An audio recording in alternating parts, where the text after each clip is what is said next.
Good afternoon, everyone. Thank you for joining us here today. I am joining you from Treaty 6 territory in the traditional lands of the Métis. My name is Samantha Becotte, and I am the president of the Saskatchewan Teachers Federation. I want to thank you for being here and continuing to make education a priority in this province and continuing to share the realities that teachers and students are facing right across our province. We had, as I shared yesterday, an incredible amount of support on Tuesday for our first day of sanction action. And we really appreciate the support that parents, students, business owners, and members of the public have shown teachers day in, day out through this battle with the government. But despite all of that support, despite the solidarity, despite 13,500 teachers freezing out on the picket lines on Tuesday, this government continues to not take this process seriously. They are ignoring the big issues in public education, and they are leaving our kids off the list of priorities, and that needs to stop.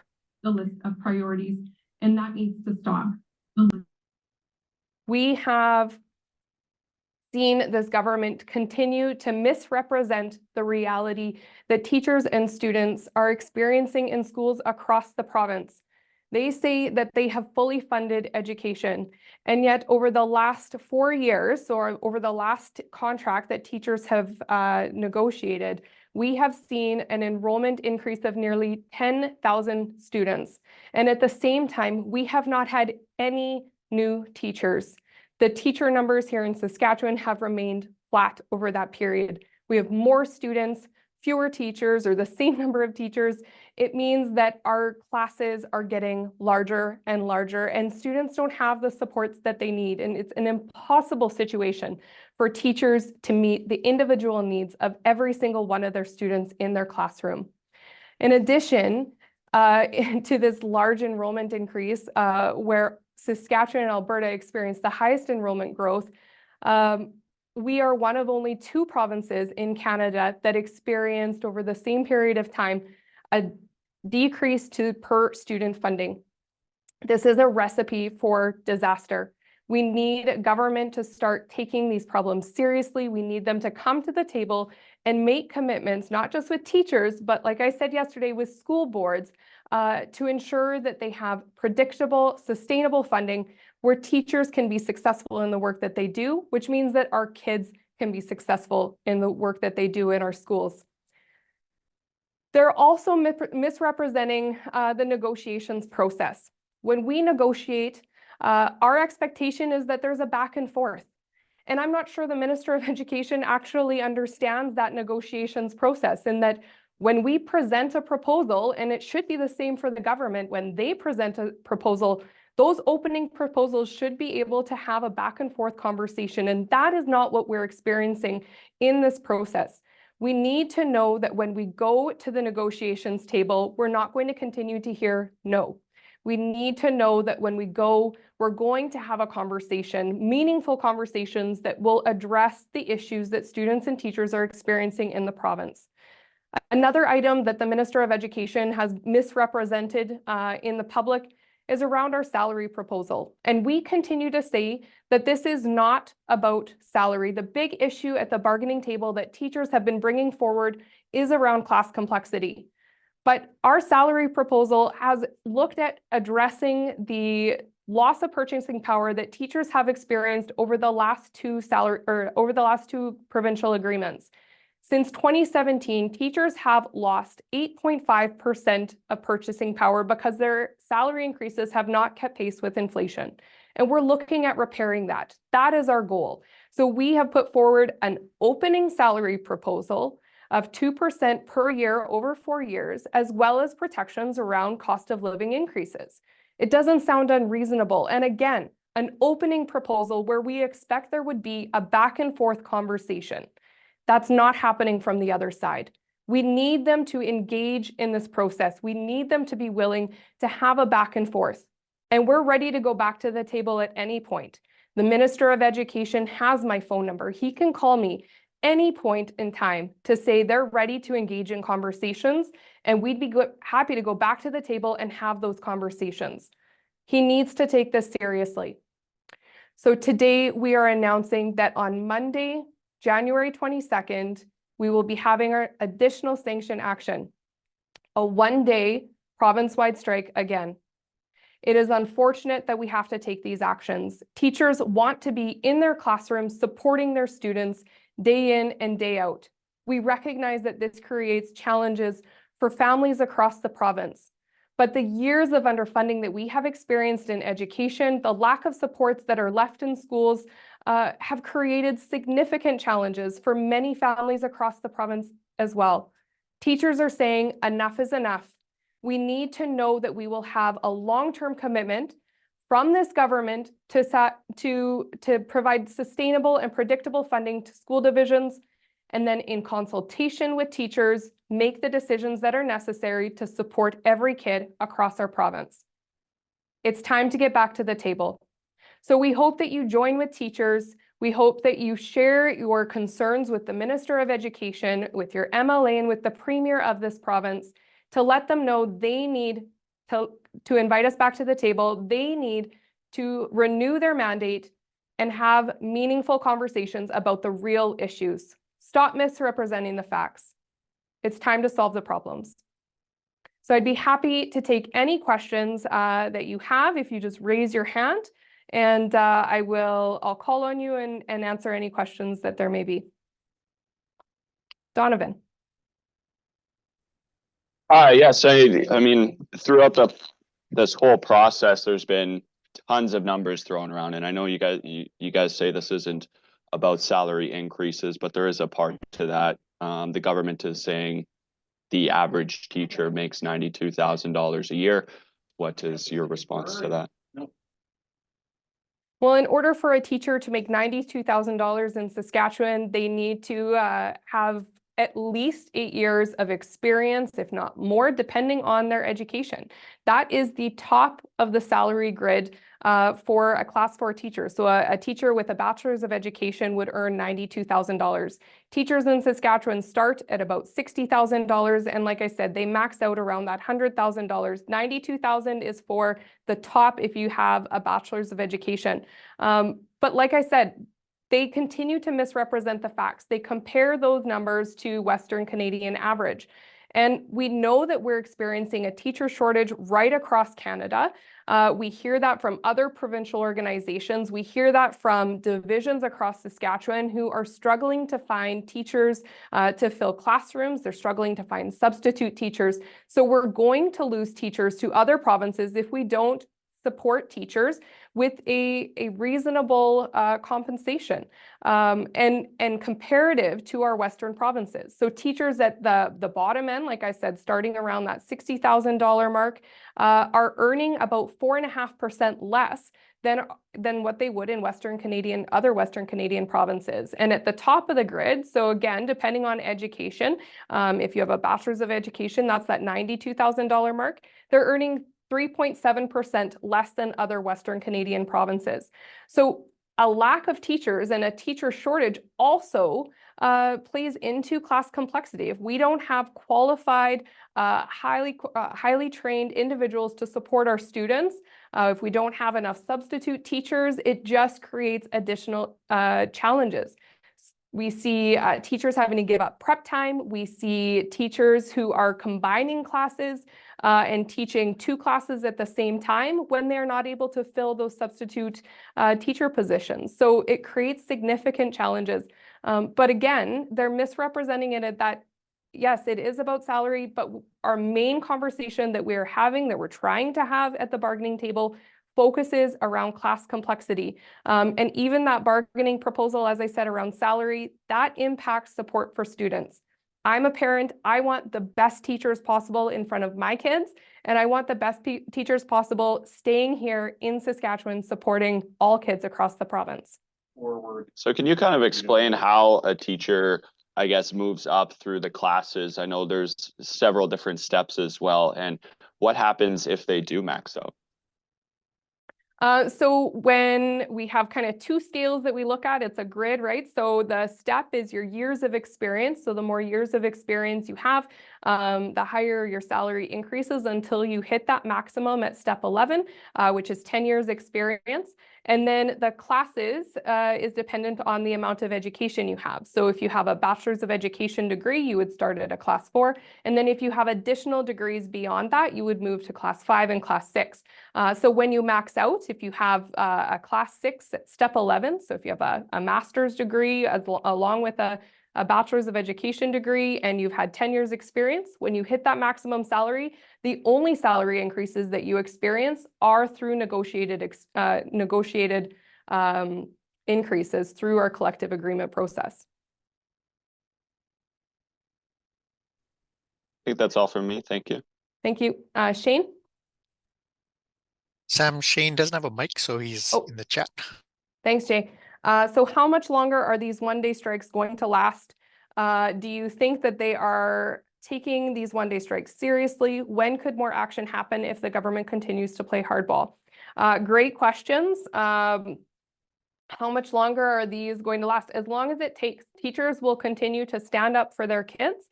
They are ready to take these serious actions because they know how necessary they are. If we do not take these actions when our government, our province is in such economic prosperity, as we hear from the Premier of Saskatchewan, how our economy is booming, how we are doing incredible things compared to other provinces across Canada, if we cannot adequately support our students now, when are they going to make it a priority? We need to ensure that we're standing up for our kids, that we have a high quality education system so that all kids can be successful in our schools. So we are going to continue to take that stand. How long is it going to take?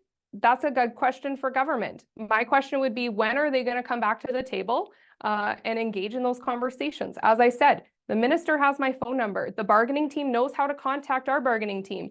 They need to call and let us know that they have a renewed mandate and they want to get back to the table and actually engage in these conversations.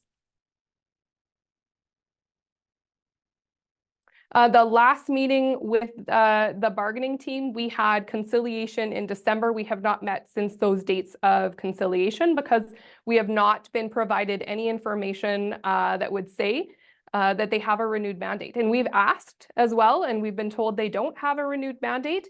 And so, like I said yesterday, the ball is in their court. They need to take these issues seriously. They need to engage in real negotiations. Tyreek?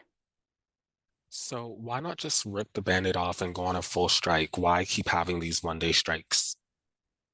Well, we know the impact that that can have on our students. Teachers want to be in school supporting our kids. We don't want to have significant disruptions like a full unlimited walkout per se, like we saw in Quebec. Quebec teachers were out for 20 days. They were on strike. We don't want that here in Saskatchewan, but we want government to know that we're serious. We're ready to take serious actions towards getting an agreement. Our goal is to get an agreement, not to create disruptions with the education system. And that agreement, the goal is to solve some of the disruptions that have been created over a decade of budget increases that are below inflation and below enrollment. The government says you're demanding a 23.5% increase. Where are they getting this number from? Can you speak to that? That's a good question because, like I said, our salary proposal is 2% per year plus an adjustment for cost of living or CPI. And so CPI is unknown. We don't know what it's going to be in future years. And we're hopeful that it's low because everyone is impacted by inflationary increases. But that salary proposal that we've had, that's an opening position. We're not demanding anything. And it's actually the GTBC who has said that we're not going to have conversations about salary until other items have been resolved. So we're ready to engage in conversations. We're ready to have a real negotiations process where there's a back and forth. Any of our opening proposals are up for negotiations. That's what we fully expected to occur over the 15 days that we have been at the table. We want to get an agreement as soon as possible so that we know kids are going to be supported in our classrooms as soon as possible. Andrew? Hi, I know in Regina here, like finals are coming up next weekend and, or not, sorry, not next weekend, but next week. Is there anything you'd want to say to students that might be feeling a little bit of stress right now, just watching, their teachers in their province go through this right now while they're still trying to complete their schoolwork? I would just say it is unfortunate that we are at this place. It is unfortunate that government has left them off of their list of priorities for the last decade, and that they have experienced from kindergarten or grade 2, depending on what grade they're in high school, over their entire experience in education, a decline of supports in their schools. It is unfortunate that we are at this place. Teachers do not want to be here. We are forced to be at this place because government's intransigence. So I would just say to those high school students, help us, stand with us, and call on this government. Let them know that they need to negotiate with teachers so that that they have the supports that they need through the rest of their high school years, but also for generations to come. Enough is enough. We've experienced a generation of kids has experienced underfunding, lack of supports in their schools, growing class sizes. I know those high school kids would definitely be experiencing that across the province, not just in Regina. We do not want to be here. It is government that has put us here. Catherine? My mic wasn't down. I apologize.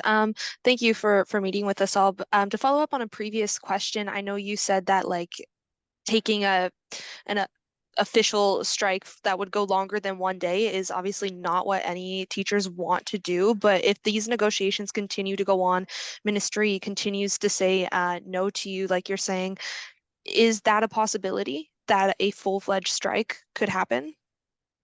Anything is a possibility. But like I said, we do not want to be there. We are hopeful that government calls us tomorrow. Like I said, my phone is sitting right here.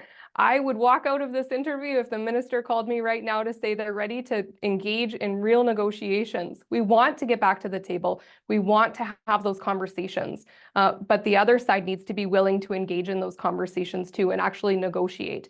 So we have a long-term plan, but our hope is that we don't have to have a long-term plan. Our hope is that teachers can be in their classrooms supporting their kids with the supports that are necessary to support those students. So the government says they're ready to negotiate. They're waiting on you guys. You guys say you're ready to negotiate. So when are these conversations going to continue? Well, from what I've heard from the government, they do not have a renewed mandate with their bargaining team. So if that is new within the last day or two, we would love to hear from them to know that they have a renewed mandate to bargain. Teachers are not willing to go sit at a table with the government bargaining team and hear no for another 8 hours a day. That's not productive for anyone's time. It's not respectful to the teachers who are leaving their classrooms to engage in that process. And it's not respectful to Saskatchewan. We cannot wait any longer to get these supports for our kids. We cannot wait any longer to engage in real negotiations. So How do you guys work? Sorry. No, go just ahead. one more question. How do you guys work to get parents on your side right now? When they might have to take vacation days or, keep pulling their kids out of school. We know these 1-day strikes are happening. Parents understand the realities. They see it day in and day out when their kids aren't getting the supports that they need in their schools. And it's not just parents of students who require additional supports.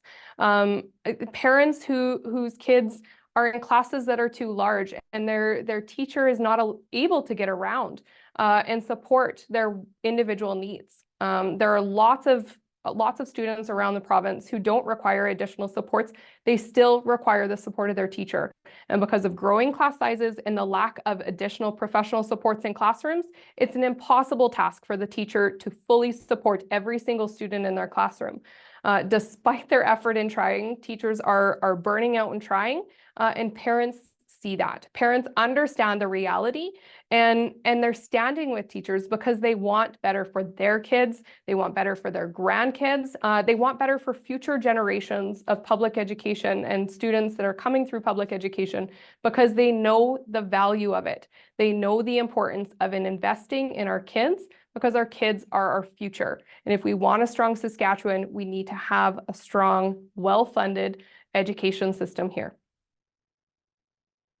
So So not seeing any additional questions, but again, always happy to connect after if you have a question that comes up.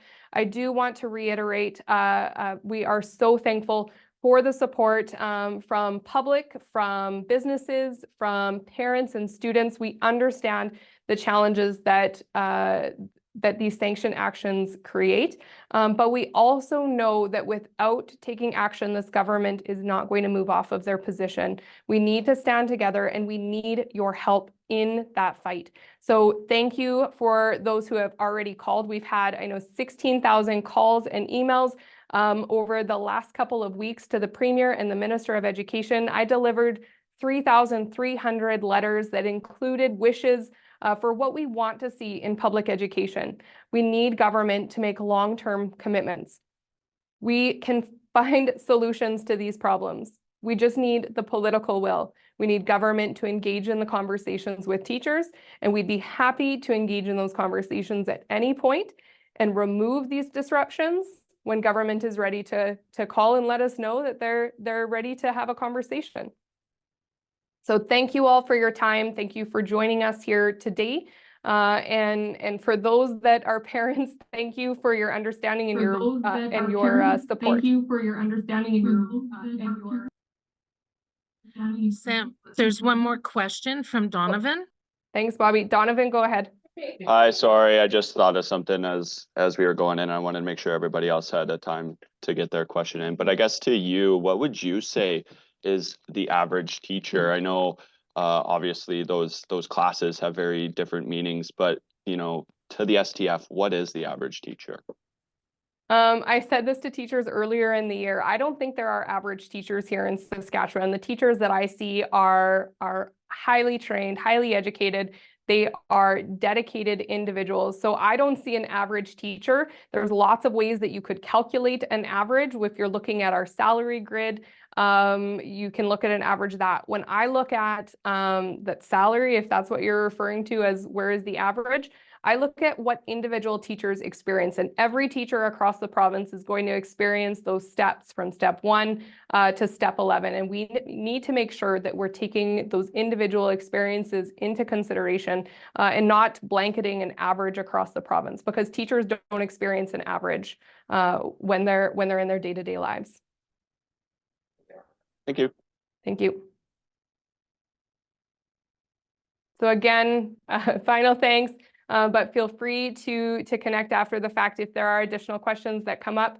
And thank you for joining with us. I hope that we see many of you out on Monday supporting teachers. Hopefully it's a little bit warmer than it was this Tuesday. And I expect it will be another positive day with lots of support for not just teachers, but most importantly, our kids. Thank you.